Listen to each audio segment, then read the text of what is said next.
Hello and welcome to the Real Estate Regroup Show. I am your host, LJ Walker, a real estate investor helping you realize your dreams of owning a home or investing in one. So it's been a while and I've been wanting to do a case study on Brother Polight, but then unfortunately, some charges came up against him, as many of you already know. He has been charged with sexually assaulting a minor. He's going to do 7 years in jail, 10 years probation. Honestly, I believe that that is not enough time. I believe he should do more time. I know someone who actually was sexually assaulted about the same age as that little girl, his accuser. She's in her late 70s and she's still traumatized by what has happened to her. You know, it's not something that people can forget. I know men also who are still traumatized by what happened to them, and they take it out on other people. It's not good. He should do more time. That's my opinion on that matter. And I also believe that that girl is not the only one that he's messed with. I truly believe that he has messed with others, because that's normally how predators roll. Okay?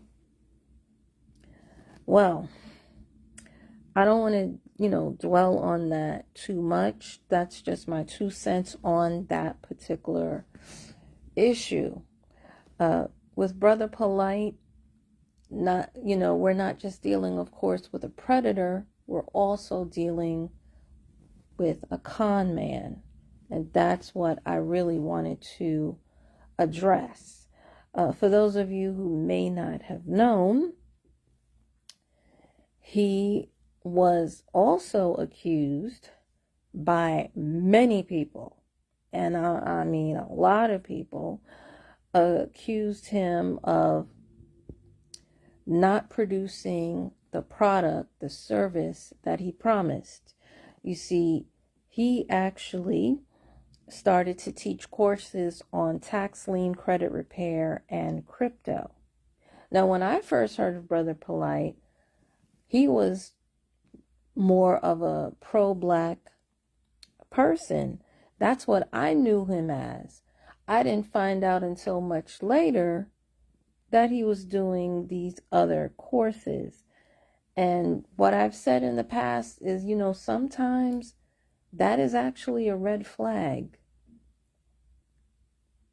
when you're doing, different topics, particularly those that are not necessarily related to one another. Even though I can see, I watched one particular video where he tried to put it all together, but for me personally, it just wasn't working. All right. So anyway, from what I've understand, with that instance is that his bank accounts were frozen. Okay.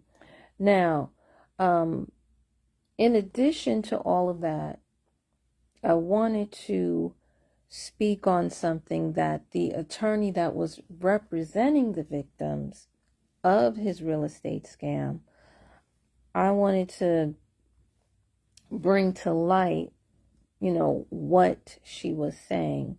I'm using this as a case study on the tax lien, which is the real estate portion of what he was also promoting, but according to many on YouTube, they never got. So I'm going to give it to you. All right.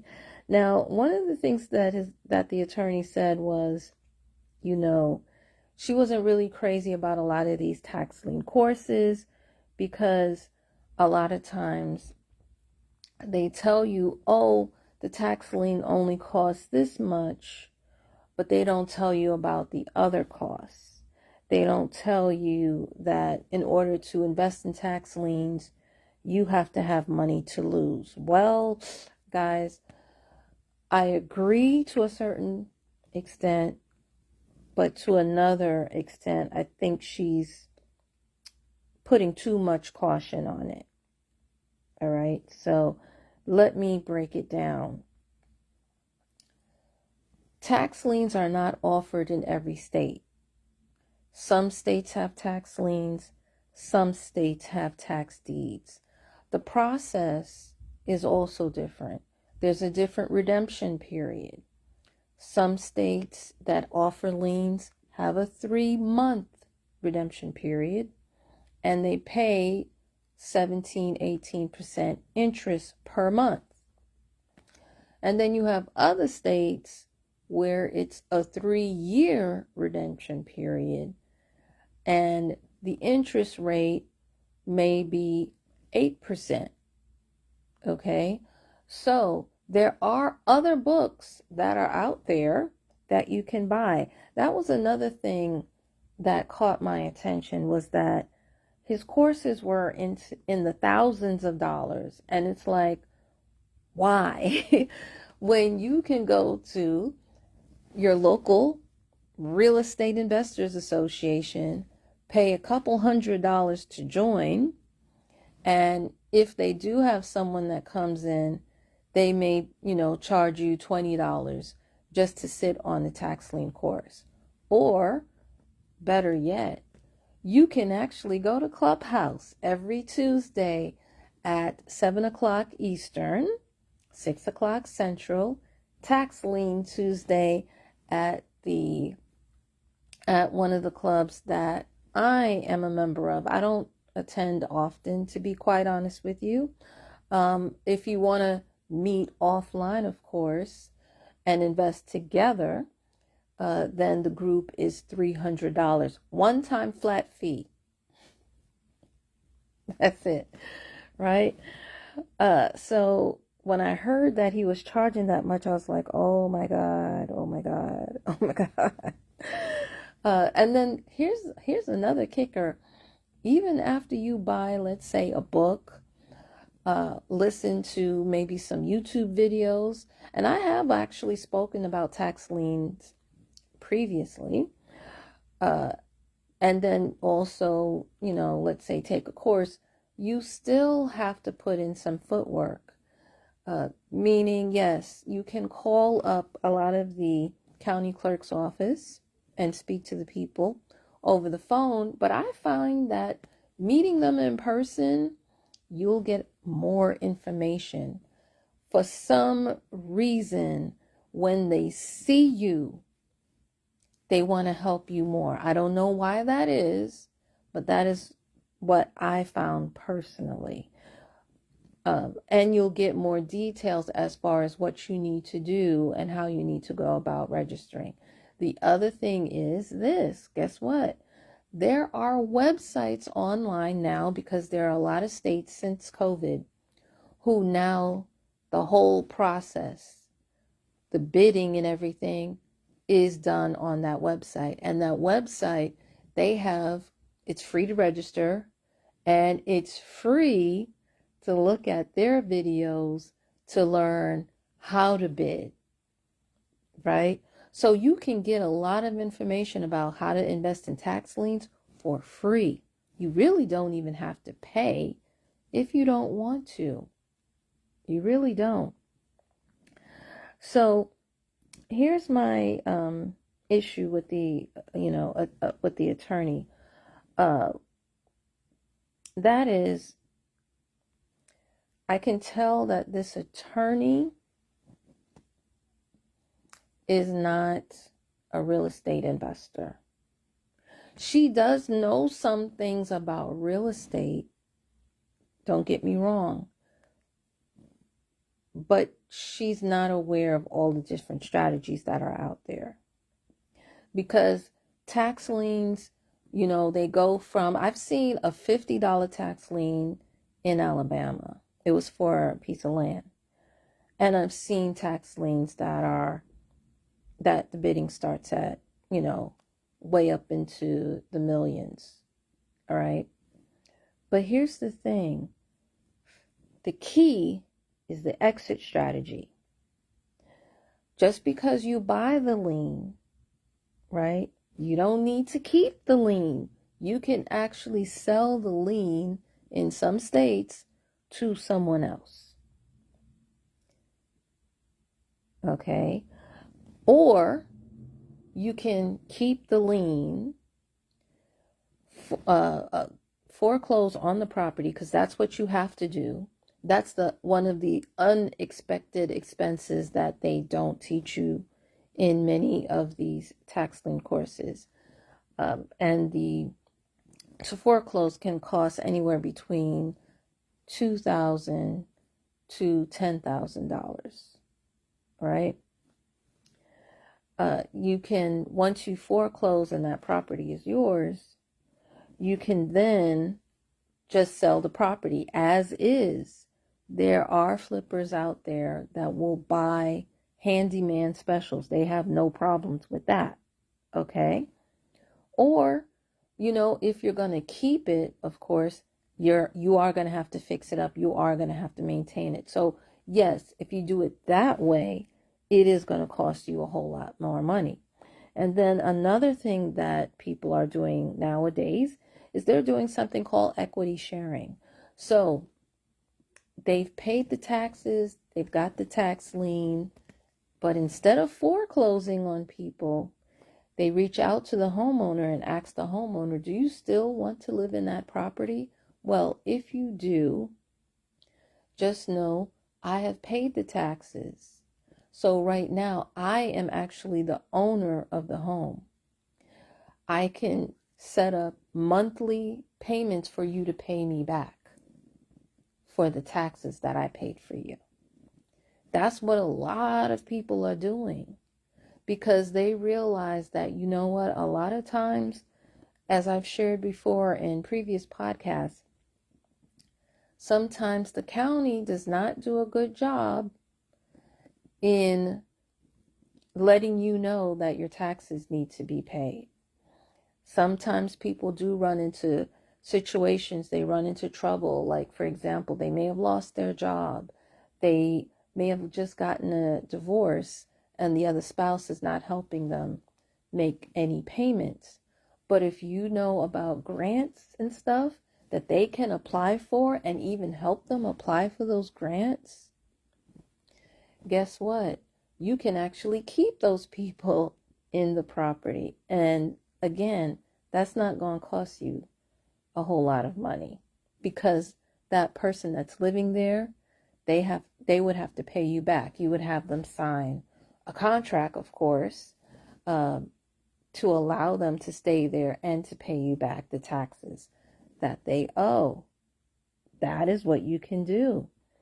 So that's why I didn't 100% agree with what she is saying. If you just do the typical strategy of, okay, I got this tax lien and then I'm going to keep the property and redo it, yeah, it's going to cost money. Why? Because the people living there, after you foreclose and get rid of them, 9 times out of 10, they'll tear up the property. If they're squatters, because the property is abandoned, they'll tear up the property. And you may also, especially if it's an old house, go to the Department of Health and have them look at the property to make sure there's no lead, radon, and things like that. And so if you do that, then yes, that's going to cost you more money. But if you do equity sharing, if you sell the lien, or if you sell it as is, then no, it's not going to cost you a whole lot extra with that particular lien. Okay, so when she says you have to have money to lose, I would say that's only true if you're going to fix it up. But you don't have to fix it up. But most people don't know that. And because she didn't mention those things, I know that her knowledge of real estate is a little bit limited. Okay, so that is really one I wanted to share with you guys. I know that it's a surprise for me. maybe the writing was actually on the wall. But for me, honestly, the sex predator situation, that was a surprise. I did not necessarily see that coming because I didn't stay on top of him. But now, in hindsight, it was there. The signs were there all along. And if I had paid more attention, I would have definitely seen it. Right? So, yeah, this is a really unfortunate situation. I know that this is also going to be one of those continuing stories. I'm pretty sure more people are going to come out the woodwork with both the sexual allegation and also the real estate scams, credit repair scams, crypto scams that were out there. Honestly, too, when I was listening to one of the videos that he had, I was like, damn, I don't know how you guys can even follow him. He talked too fast. And we from the same place. Man, y'all are better than me. Y'all are better than me because I would definitely not have used him as my teacher. Not at all.